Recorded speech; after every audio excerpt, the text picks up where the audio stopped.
in this lawless fashion and then say that he's going to seek a review of the order. And the untruth, the falsity of the post by the Deputy Attorney General is what really shocked me. He claims that there was an attempt by Hanan to withdraw money from a frozen account. Right. How does one withdraw money from a frozen account? That is not possible. And I'm challenging him to produce evidence of the said withdrawal. When was the withdrawal made? How was the withdrawal made? Was it personal? Was it by a check? If it's a check, he should produce a copy of the check that Hanan signed and presented to a court, to a bank, or any withdrawal note that he presented to a bank to withdraw the funds. There is nothing like that, and he can't produce such evidence because there's nothing like that. So there's clear impunity. Well, the AG says on Monday it will be seeking the court to review the order that granted your client permission to travel. So you expect him to provide that proof in court tomorrow then? Well, it's up to him, but the point is that it cannot be such evidence because indeed nothing like that occurred. I mean, how can one attempt to withdraw money from a frozen account? And the point is that it is even incorrect to say that it's actually order freezing the account, because the order freezing the account which they sought was one granted over a year ago, or about a year ago, and it was under the circumstances of the earlier trial that has been the earlier arraignment of Hanan before court, and that order lapsed when the Attorney General withdrew all the charges and he was rearrested. Pursuant to his rearrest, if you will recall, he was presented before court again, and there has to be a fresh bail application. In the same way, all the earlier orders made under the earlier arrest also lapsed. Indeed, there's a ruling of the High Court at Denta from where the Attorney General obtained those freezing orders, earlier freezing orders, to the effect that those orders had lapsed. That's a ruling of the High Court at Denta. That's about 3 weeks ago, stating clearly that following the rearrest of Hanan, all the other orders that were made by the High Court had lapsed, and there had to be a fresh arraignment before court and all that. And that if the Attorney General indeed desired a fresh freezing order, all he has to do is to apply. Why does he want to apply for a fresh freezing order? Why is he resorting to this surreptitious means of violating the rights of an accused person? I'm surprised the Attorney General of the Republic would do that. I mean, I served in that office. Never once did I authorize the arrest of any person. Never once did I authorize the curtailment of a person's right to freedom of movement. All the various accused persons who were standing trial, including Dr. Opudi, Seydou Agongo, Dr. Kwabena Dufo, Asofosin, Collins Dada, and many more, were traveling out to the country all the time. First one to court for this. There was never any occasion on which I stopped or authorized any person to be arrested at the airport. Never at all. So what's happening? We live in a different republic now. There's an accused person just because he's standing trial on charges which are as serious as will be shown at the trial, will have his rights curtailed. And all this pre-trial harassment should stop. Yes, the trial is about to commence, has not yet even started. But the only way they think they can intimidate the accused person is by harassing him and bundling him up and putting him into custody without access to his lawyers. I went to the BNI office today. The media men were there. There were various cameramen, some of whom that I spoke with. So he cannot now say that I was never there. There was actually evidence.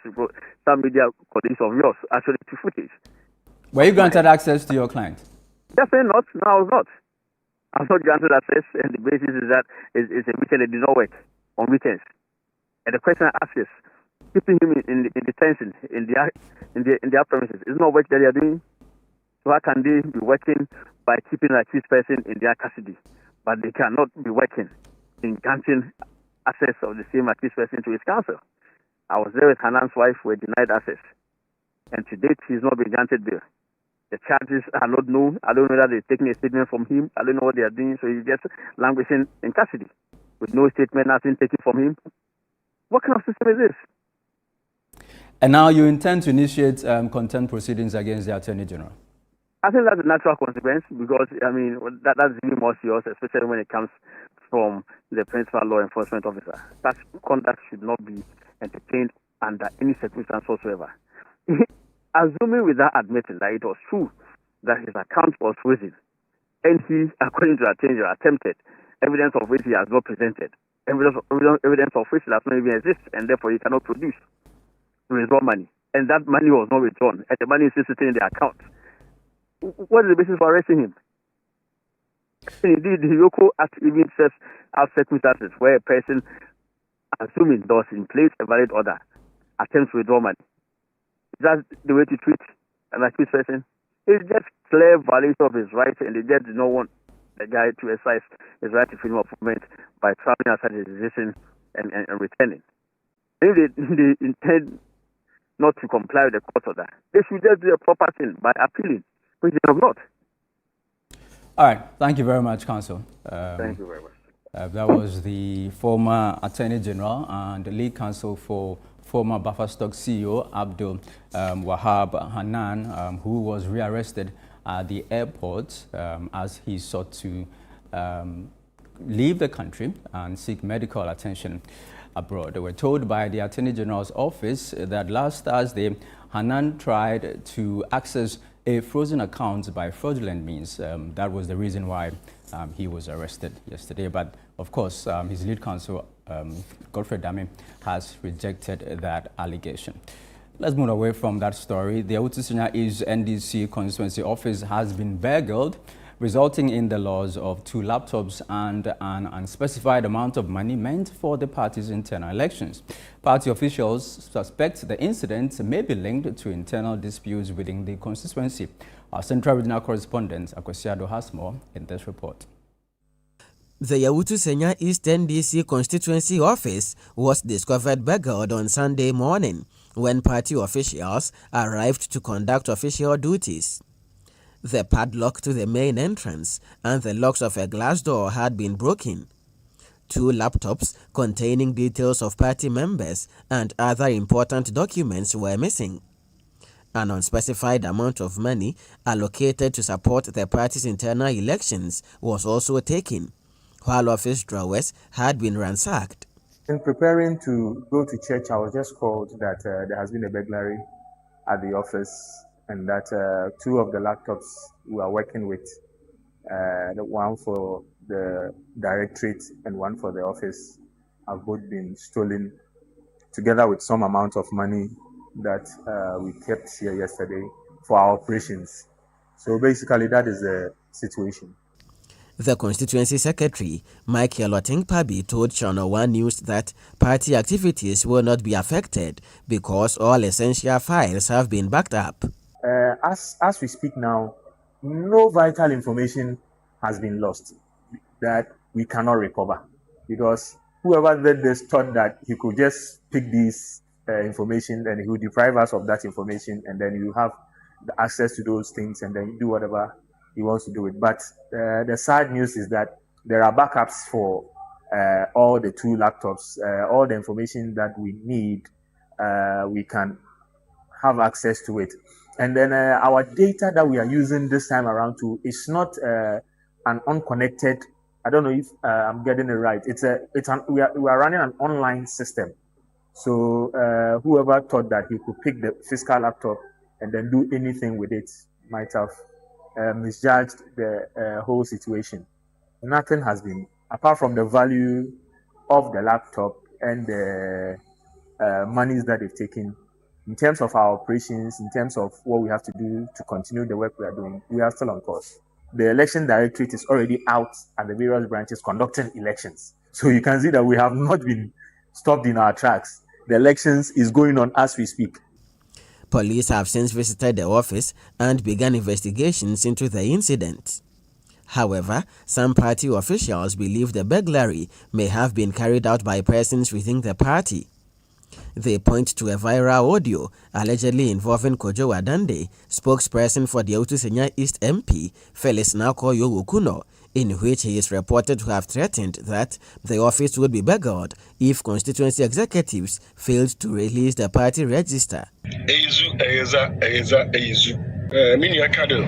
So nyame Monday, what is some bia? Omu be office and you be register. Omo mi kra you be boni ni era ko register. Register na you be japade. Said you any be makasa no ye mo makosi Monday. Say Monday ni be do na registers no omo farmer branches no as per the directive of the regional election directorate no. My directives so omo farmer ye no omo farmer branches no man farmer ye be call office or ye call no mo be ye be registers.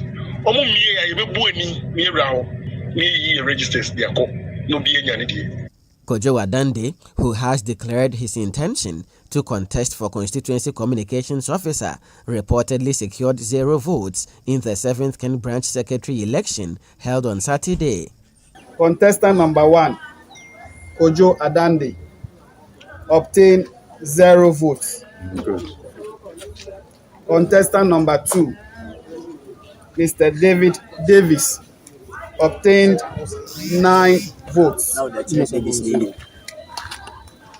So by the power vested in me by NDC Ewutu Senya East Constituency Elections Directorate, I declare Mr. David Davis. Attempts to obtain his response have so far been unsuccessful. Party officials are calling on the police to thoroughly investigate the incident and bring those responsible to justice. The police have already been here to assess the situation. All the information that we have, all the people we think could be behind us, we've given them what we are supposed to give them. We are hoping that the police will be fair and firm, and then whoever is found culpable should be brought to book. Well, away from NDC party politics, the government has announced plans to establish one of the country's largest palm processing factories in the Achimbe-Buakwa traditional area of the eastern region. The initiative, announced during the 2026 Ohum Festival at Chebi, forms part of efforts to expand agro-processing, create jobs and add value to Ghana's oil palm industry. Our eastern regional correspondent, Neoni Amate Kanaku, has more in the following report. Traditional leaders from across the Achimbe-Buakwa state gathered at the forecourt of the Oforipeyin Fie in Chebi to celebrate the 2026 Ohum Festival. The festival, held on the theme Rejuvenating Our Customs for Sustainability and Nature Connection, also featured the installment of Nana Kwame Etuampong Ododobri as the Achimbe-Buakwa Amanone Hene. Speaking on behalf of President John Dramani Mahama, Chief of Staff Julius Debra announced government's intention to establish a major palm processing factory in the traditional area. He appealed to the Ochihene and traditional authorities to identify and make available suitable land for the project, describing palm oil as Ghana's new red gold with enormous potential for value addition and job creation.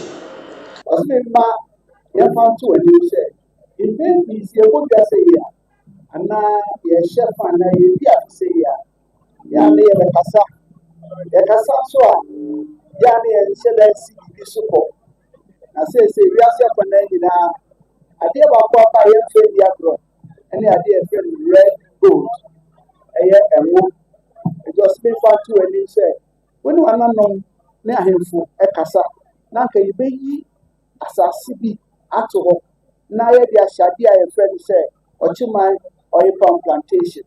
If say enchepra anyway if you learn the faculty in Phineas na benabo and ya abe huna say the hu abeno na niema ye di abeye obodi kase the value chain of oil palm and ya de kitu akra na ka ye say hie mu wa say bia in Phineas na ya ka say o dwumadie na osadi ko sha say na abai so na say no and then now suma ye brand ye won ko chemha be bia apem ene adwuma ye and then now suma factory every process and any cooking oil and then now so many buy. Minister for Local Government, Chieftaincy and Religious Affairs, Ahmed Ibrahim, reaffirmed government's commitment to ensuring equitable development across all districts. He said the Mahama administration remains focused on delivering its development agenda and will account to Ghanaians for its stewardship. On 7 decades farm projects and no na debt fund ayen wa and no almost 500 million way making and half insurance no and Ghana central government any kwa oyi and university can see our eastern region on one oyeno and Ghana School of Engineering and University for Development. Why are you different? Nana on himself, Udia, development and Benito. Nasa Uo on Mampenini Amayokua, Sam Punto Sio Maniswa, or the Sikaba now a betuja, no bedroom. This shows the kind of accountability Ghana Mampenini or Pesa Oye. Nana Wamansi or some Mansri Assembly Man for Washasi Otio Muka. Nana no Muamudiano so unim the way I found. Chimai or Chihne Enkam. And the Nana near His Excellency Eka Enono. Kakra Midian Sanama said, "Wa would him know? Waka Ahinsen, any Sumasem, any Amambo Akao, a tripod, chieftaincy, religious affairs, and a local governance. Nana ye said, Bibia, and what Ghana man penny some of the book Ghana minor, or the better table so. The Ochehini Osajifua Moiti of Oripin called on government to prioritize the teaching profession by improving the conditions of service of teachers. He also urged government to secure the necessary financing to enable contractors to return to abandoned and stalled road projects across the country. Sir, Unsa Sabi, one way to think Krasia, Pondashi, who the benda. And akwala ofi na napa obeko school no apasi wasi no akọ nkran and akọ secondary school bi answer na be enkan na tisa enti o man wa yetim no ese ma teacher fo no onyam edoso because ye nyina na teacher fo ageni ba biti akwan ai be twa atukuro mu a na yetumi afa so near to my economic life, aye, and to buy ye bibia, modia, baby, a sika will be uncle baby. Now contractors now, and then Minister Kwabu, ye man Juma, yeah, that's all by your. Now Juma no year half. Now I'm a summer coin. Bay fear duni.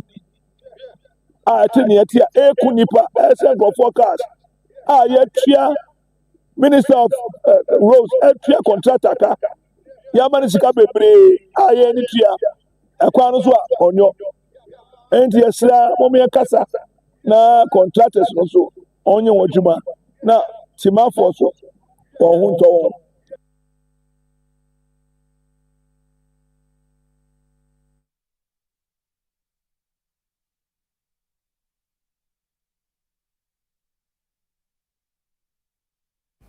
You're also watching the Channel 1 Newsroom here on Channel 1 TV. Still ahead. Florida residents demand enhanced security after suspected murder.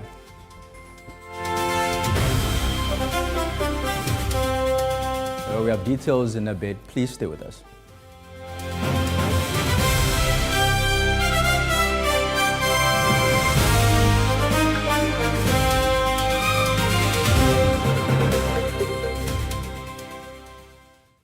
The best part of going home is family. Sit up! Hey, mommy, my wife is cooking something delicious.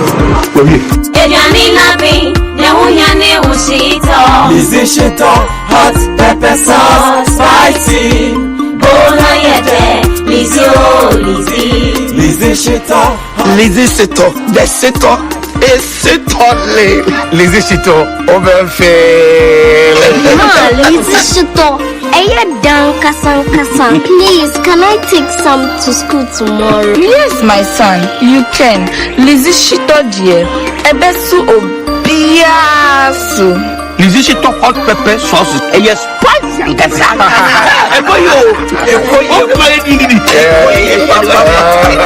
Lizzie Shito hot pepper sauce. Spicy. For bulk purchase, kindly contact 050-168-3344 or 050-155-0998. This advert is FDA approved.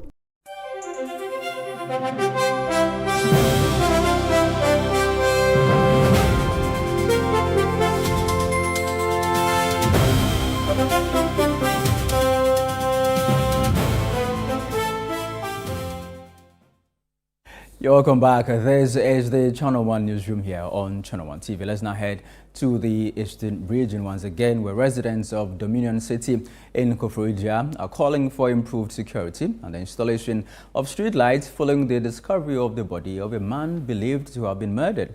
They say poor visibility at night and inadequate police patrols have left the growing community vulnerable to crime.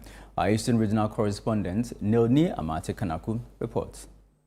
Residents of Dominion City in Koforidua woke up to the shocking discovery of the body of a middle-aged man lying in the community.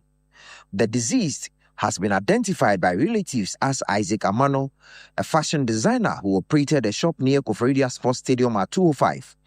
He is alleged to have been murdered before his body was abandoned in the neighborhood.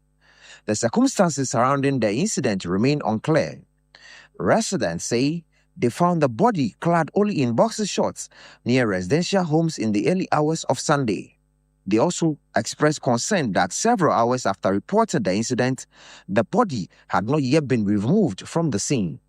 Residents blamed the growing insecurity on poor street lighting and the poor state of roads leading into the developing community.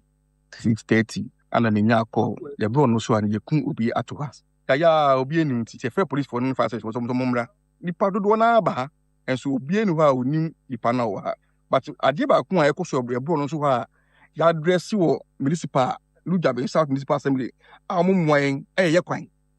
E kwan a ye riba so e wo ha no enye ento ko bedo di bone wo ha. Ofre police news ma kwan ye ofre obi os wa kwan ye ebi ejaculate bi to ha. Me fire service so mo ma kwan na nye the past administration omo mfie the present was omo mfie. Ti e say omo yen na ya kwan titu ya kwan ya kasa jiska over 550,000 aye kwan no bridge awie ye pe machine be twa kwan so ma kakra bu no so was kakra omo wai because say du anwumra street light wa yan ni provide ya de e kwan no so ho no so na nye on se wo ba no bibia mo kon wifi ya to covered ye ya to ebo ni we nyina aye hia se bibi ni a e betimi afre other police or fire service and na say emmo e betimi afi bibia be den aba be boan. The assembly member for the Ajosu Town electoral area, Samuel Ataamo, appealed to government and the Ghana Police Service to improve security in the area through the installation of street lights and intensified police patrols. One or the other, I'm urging the government to come to our aid because looking around, the security system is also bad. We need street light to also be fixing in the community so that one or the other, if supposing there is street light or there is light here, probably one or two people might have seen what happened. But asking around, they said they didn't know anything, just waking up to see that the body is being lighted. The father of the deceased, Godfred Amano, broke down in tears after identifying the body of his son. He appealed to the police to conduct thorough investigations and ensure that those responsible are brought to justice.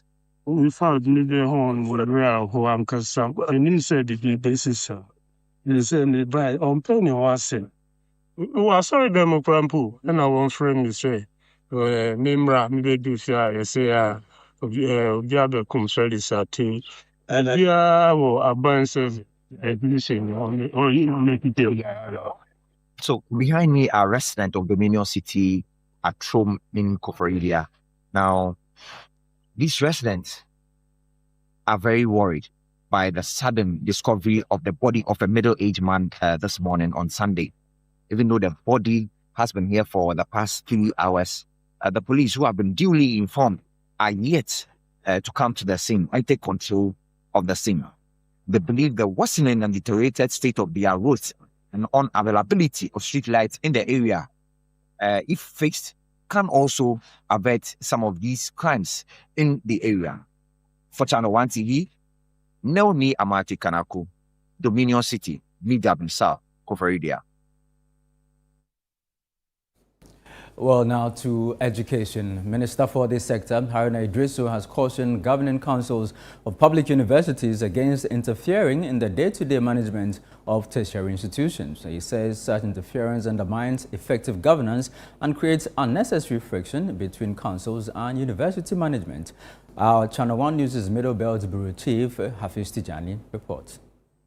The Education Minister says governing councils must focus on their oversight role and support institutional management in delivering on their mandate. According to him, effective university governance depends on cooperation, not rivalry, between councils and management. He warned that any council that seeks to undermine management will not receive government backing. President Mahama is doing his utmost best in terms of governance. We have improved the governance of our institutions of higher learning. As I stand here, Minister for Education, I don't interfere with the council of any university and how the council supports the management of the institution. So to those councils that are worrying management, they should desist from that conduct. They don't have my policy support. We expect the universities to be run effectively by councils and management. And we expect that relationship between council and management will be one of collegiate atmosphere. Speaking at the commissioning of a new 200-bed hostel facility at Wisconsin International University College at Feyasi in the Ashanti region, Haruna Idrisu also intervened in the dispute between the University Teachers Association of Ghana, UTAG, and the Ghana Tertiary Education Commission, DTEC. He directed DTEC to withdraw its contentious communication on the retirement and post-retirement engagement of university lecturers. A few days ago, I got a text from the president of UTAG, and they were very unhappy about some letter that the Ghana Tertiary Education Commission have forwarded to members of UTAG. I've asked GTEC to withdraw that letter and to respect the conditions and service of our university lecturers, particularly those who are within the mandatory retirement age. The minister commended Wisconsin International University College for investing in student accommodation, saying the facility will enhance teaching and learning. We celebrate the realization of a shared dream. This celebration is as a result of teamwork, perseverance, visionary leadership from our Chancellor, and the confidence of everyone who believed in this project. Within these walls, long-life friendships will be formed. Ideas will be exchanged. Experiences will be shared. Innovation will be born. And future leaders will be nurtured. The Vice Chancellor of the Kwame Nkrumah University of Science and Technology urged authorities to ensure proper maintenance of the facility. Well done, Wisconsin International University College, for investing in the young people. And I have this charge for you. SRC President, don't go too quickly. I have this for you. You need to listen. The edifice is beautiful, housing 200 students at a go. Sharp kitchenette, all the accessories, nice. The architect and the contractor, well done, I salute you. My students, my dear students, this is what I have for you. Please, every nail that must be stuck on any corner has already been done. Please don't practice your architecture here. The Education Minister also pledged government's continued support for private tertiary institutions. Still in the Ashanti region, the Bekwai Municipal Chief Executive, Alhaji Isa Kasalia Salisu, is urging residents to support government's development agenda within the municipality. Our Ashanti regional correspondent, Tawfiq Mohammed, reports. Speaking to the media on the sidelines of the Bekwai Municipal Assembly's General Assembly meeting, The municipal chief executive, Alhaji Isa Kasali Salisu, said several development projects are being implemented across key sectors. He said the projects are aimed at improving livelihoods and expanding access to basic services in the municipality. The MC noted that while government has initiated the projects, their successful completion will depend on the cooperation and support of residents. In education, he said a 3-unit classroom block has been completed at Busankro, ending a situation where people previously studied under trees. If you go to one particular community, Bodoma, the JHS was actually under a shed. Today, next week, we are commissioning a 3-unit classroom block with water and a toilet facility. The Nyasimani Senior High School dining hall has been completed. And if you go there today, the students are happy. They have a place at least to sit and have their meals. In the health sector, Alhaji Salih Salisu disclosed that the CHIPS compound at Bodoma is nearing completion and has reached roofing level. The CHIP compound also at Bodoma, it was being housed in a private home. Today, the CHIP compound is almost at the roofing level. And this has also alleviated the people. They are happy. To boost economic activity, the MC announced that the assembly will soon cut short for the construction of a 24-hour economy market at Anyankwanta, one of the busiest communities in the municipality. The 24-hour economy market sword will be cut next week in Anyankwanta, a very busy community where people actually want a place to sell, want a place to make a living. And if you look at the size of the 24-hour economy market, it is housing fire service, the police service, slaughterhouse, many sheds.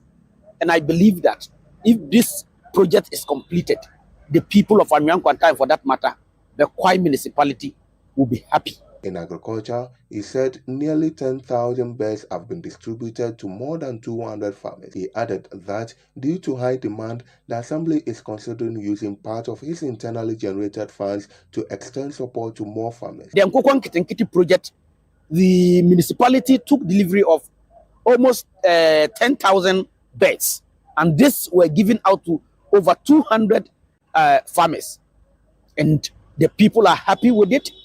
And the assembly is thinking of putting our IGF into supporting the Nkokwan Kitinkiti, because after the beds were given out, a lot of other farmers came in asking for an opportunity to also get the beds. And so the assembly management is looking at how we put our IGF into it. Well, let's now focus on health. A Channel 1 TV report highlighting the shortage of healthcare workers and inadequate equipment at the Holy Cross Clinic and Maternity Home in Sambuli has prompted a donation of medical equipment and supplies by 12 in 12 LBG. The intervention is expected to improve maternal and child healthcare services at the facility. Our Northern Bureau Chief, Shawana Yusuf, has more. For years, health workers at the Holy Cross Clinic and Maternity Home in Sambuli have had to improvise in delivering essential maternal and child health care services. The facility, which serves as a referral center for about 30,000 people across the Sambuli and Kpalaba sub-district, has struggled with inadequate medical equipment, including an obsolete delivery bed and a faulty autoclave used to sterilize medical equipment. Following a Channel 1 TV report highlighting these challenges, 12 in 12 LBG has donated a standard delivery bed, an autoclave machine, delivery set, essential medical equipment, and medicines to the facility. Health workers say the intervention will significantly improve the quality of care provided to mothers and children. We were trying our best to deliver healthcare services, but it wasn't enough with the delivery bed that we were using. We were finding it very difficult to deliver clients. When they are in labor, we have to be holding their legs and other things. So it was making the work very difficult for us. And now that we have the new, like the proper delivery bed, we hope for the best. We will try all our best to deliver quality services to our clients. We want to thank Channel 1 TV for hearing our cry and airing it to the nation. Within 2 months of this media reportage, we've had a very wonderful donation exercise today that has come to support the quality care we render. We are thankful for the donation of a new standard delivery bed, an autoclave machine, delivery sets, a Doppler, and some other items. We are grateful to Channel 1 for the wonderful work you've done for the people of Sambuli. The director of the Diocesan Health Service of the Yendi Diocese expressed appreciation to 12 in 12 LBG for the support. He, however, raised concerns over the continued shortage of healthcare professionals and appealed to government to recruit and post more midwives and other health workers to the facility. The district director of Ghana Health Service will agree with me that the whole sub-districts, they may not have up to 2 midwives.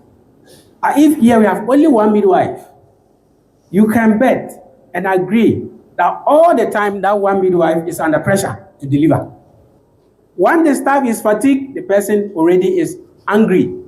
If the person is giving of the best, you think that they do not help you.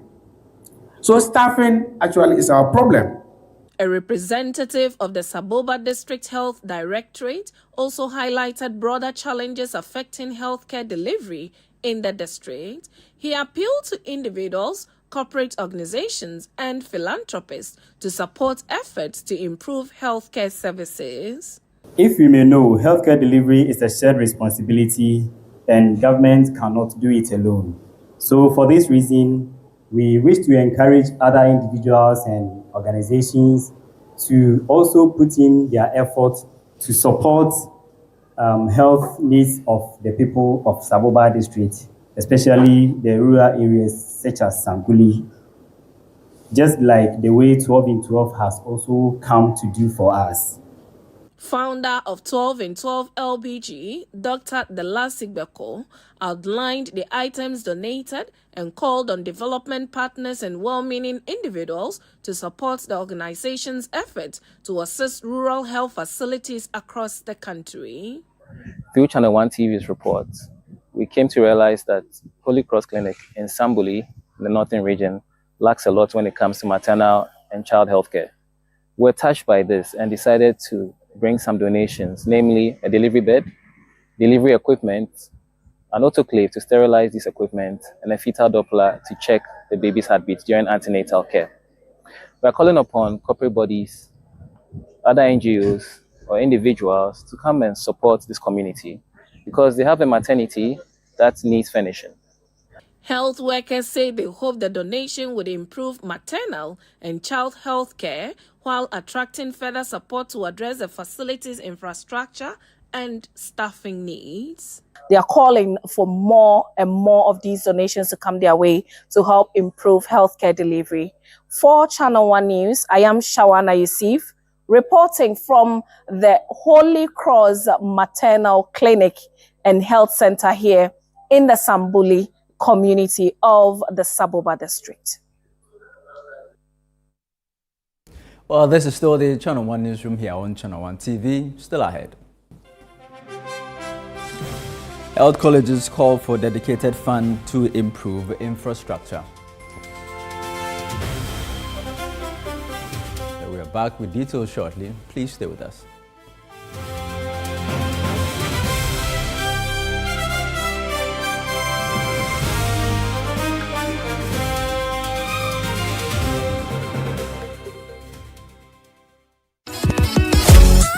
What if your ideas could shape the future of education in Ghana? If you were a brilliant pre-secondary student aged 11 to 15, this is your moment to shine. Welcome to the Literacy Challenge 2026, the national literacy competition that celebrates young thinkers, great writers, and future leaders. This year's challenge is all about artificial intelligence and education. The topic: in not less than 600 words, write a letter to the Minister of Education as a youth consultant discussing the advantages and disadvantages of the use of artificial intelligence (AI) in education. Advise on how Ghana can effectively integrate AI into basic schools to improve teaching and learning while ensuring that students in rural and underserved communities are not left out. Remember, Your essay must be in your own handwriting, must be endorsed by a parent, guardian or teacher, and include your full contact details. Submit your entry by Monday 20th July 2026 at the front desk of Channel 1 TV or PO Box GP 14123, Accra Central. Stand a chance to win 10,000 Ghana cedis cash, a laptop, and earn the title of Ghana's most outstanding all-round pre-secondary student. For more information, call 0205 973 973. The Literacy Challenge 2026, inspired by City FM with support from Channel 1 TV, and it's proudly sponsored by Prospectus Ghana Limited, SIC Assurance, and Advocate Publishing.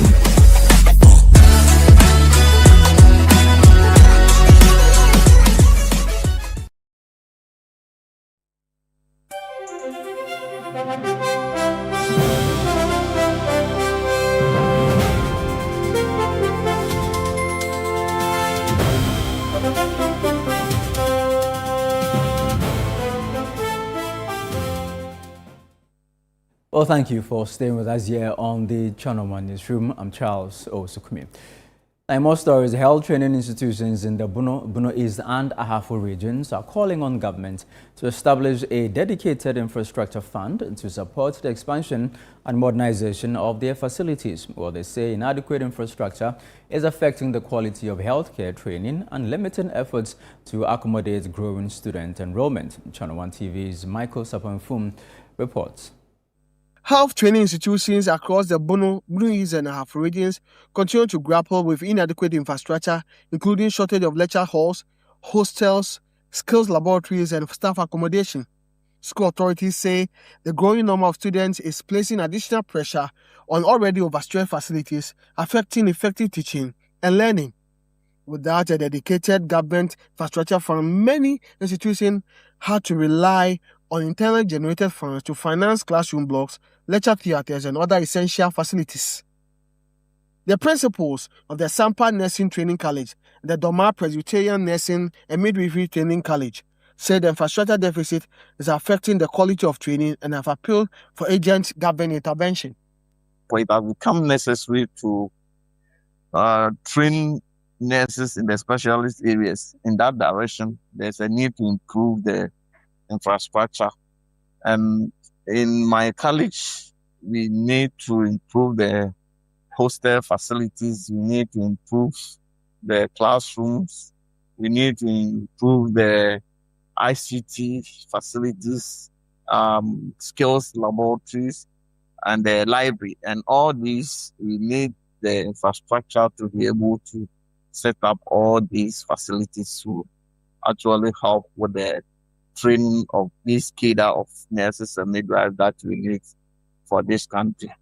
Luckily, there's a government project where we have there's about 48 room hostel that is being constructed, but there are some delays. So I want to appeal to the government and the Ministry of Health to help with the contractor so that that project will be executed on time. As we are speaking, we are to enroll or come in with our start with the BSc program, which will need extra classrooms for the program and extra hostels for the program.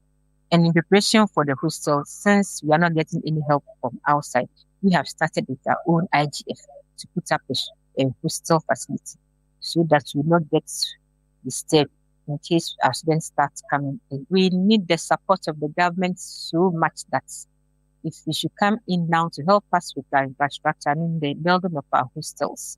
So support all the schools, not only my schools. It seems all the schools have the same challenge, the health training institutions.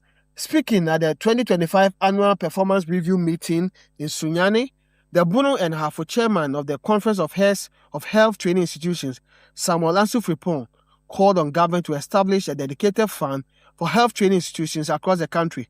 He said such a fund will help bridge the infrastructure gap and improve learning conditions for students. So if you consider health training institutions, we have common challenges. For instance, we talk about GET funds supporting health training institutions. Even though they come into support from time to time, it's not like those who are under the Ghana Education Service. currently, if you don't have a very strong political figure to lobby for you, it's difficult to get it. But if there can be a special arrangement for health training institutions to also benefit, just like the other tertiary institutions, the universities and other training institutions, that would be very helpful to us. Our appeal is also for the government to consider establishing a dedicated fund for health training institutions.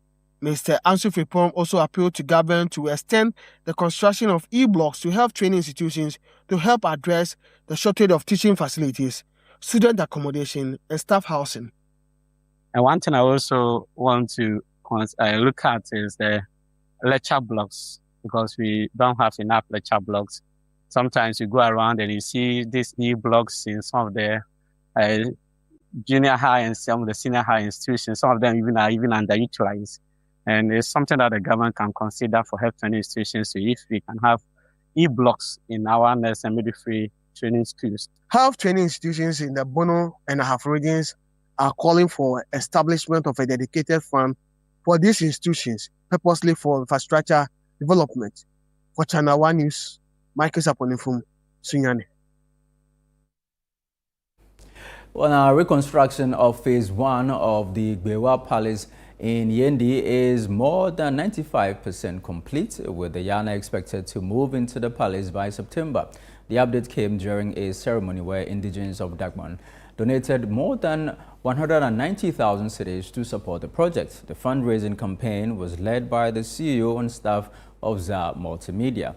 Our Northern Regional Correspondent, Mohammed Aminu Alabira, has more.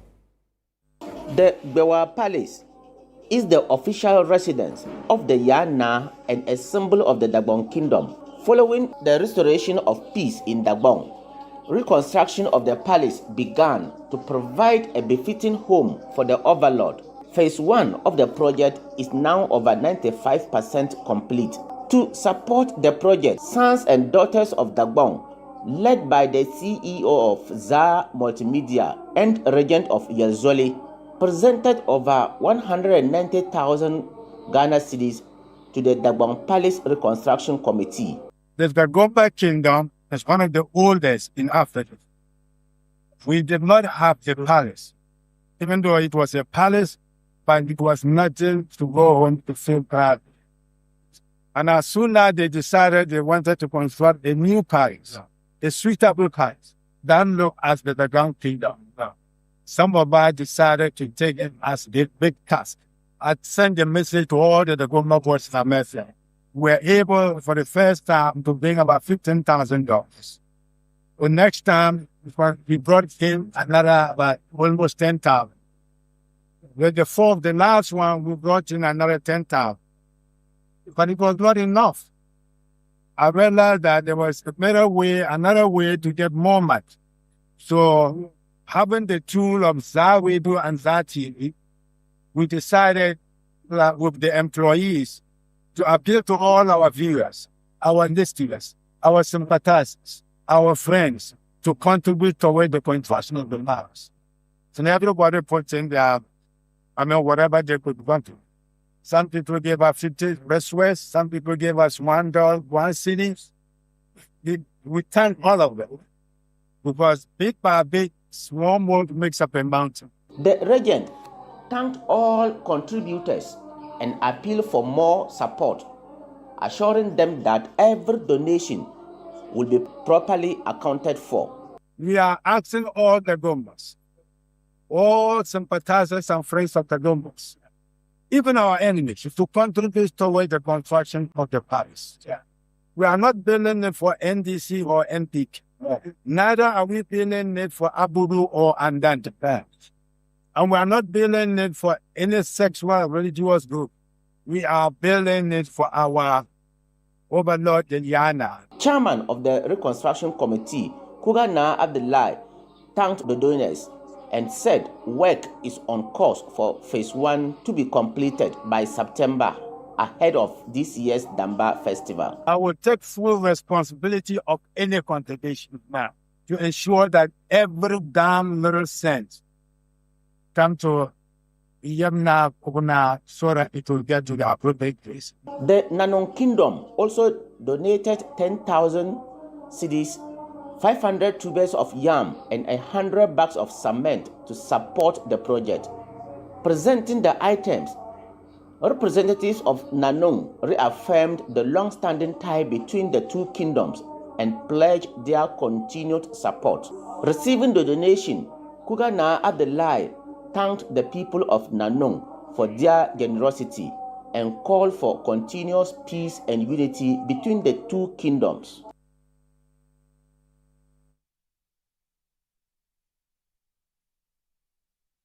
Well, that'll be all for this edition of the Channel One Newsroom here on Channel One TV. Do visit our website, channel1newsonline.com, for more information on our top stories and more.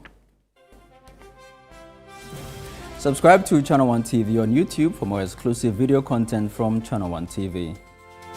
Download the Channel One News app on the Google Play Store.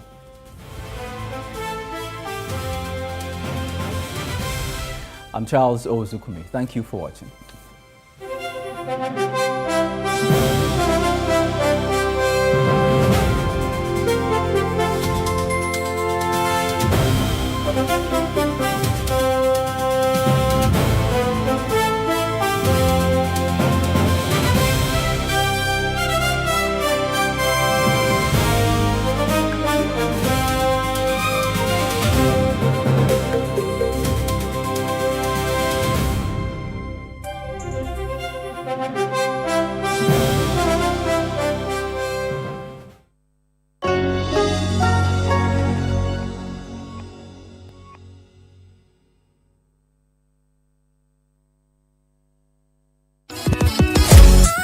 What if your ideas could shape the future of education in Ghana? If you were a brilliant pre-secondary student aged 11 to 15, this is your moment to shine. Welcome to the Literacy Challenge 2026, the national literacy competition that celebrates young thinkers, great writers, and future leaders. This year's challenge is all about artificial intelligence and education. The topic: in not less than 600 words, write a letter to the Minister of Education as a youth consultant discussing the advantages and disadvantages of the use of artificial intelligence (AI) in education. Advise on how Ghana can effectively integrate AI into basic schools to improve teaching and learning while ensuring that students in rural and underserved communities are not left out. Remember, your essay must be in your own handwriting, must be endorsed by a parent, guardian, or teacher, and include your full contact details. Submit your entry by Monday, 20th July 2026 at the front desk of Channel One TV or PO Box GP 14123, Accra Central. Stand a chance to win 10,000 Ghana cedis cash, a laptop, and earn the title of Ghana's most outstanding all-round pre-secondary student. For more information, call 0205 973 973. The Literacy Challenge 2026 is powered by City FM with support from Channel One TV, and it's proudly sponsored by Prospectus Ghana Limited, SIC Insurance, and Advocate Publishing.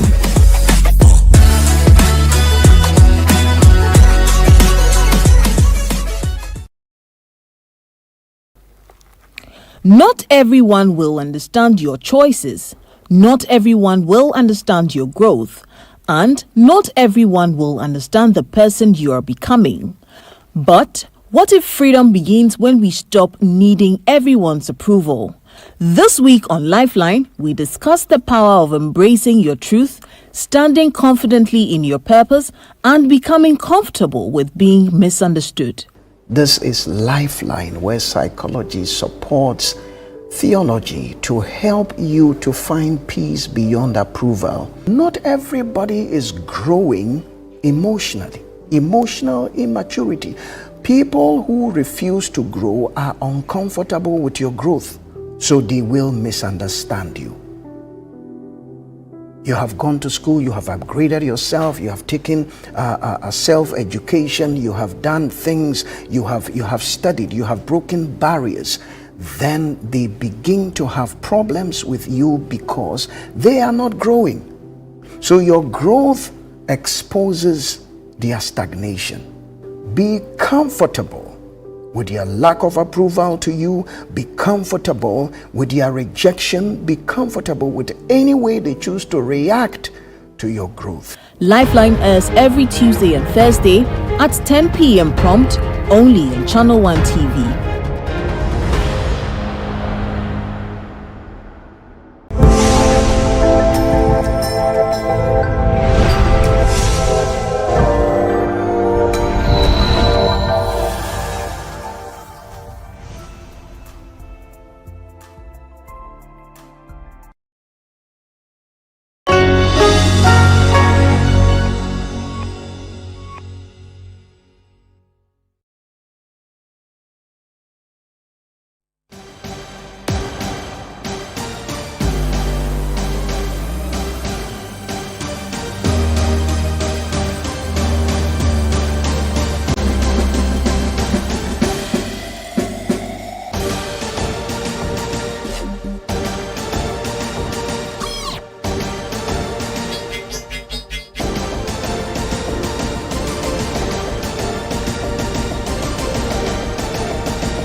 Welcome to another great moment to talk football here on Channel 1 TV. Scorecard, we'll be talking about the World Cup and the exploits of an African country that is doing everything right. And for the other African countries, maybe, just maybe for Cape Verde, a bit of officiating in there. I'll be updating you on the Brazil game as well and telling you more on the show. Stick and stay. We'll be back after the break and I'll tell you who my guests are.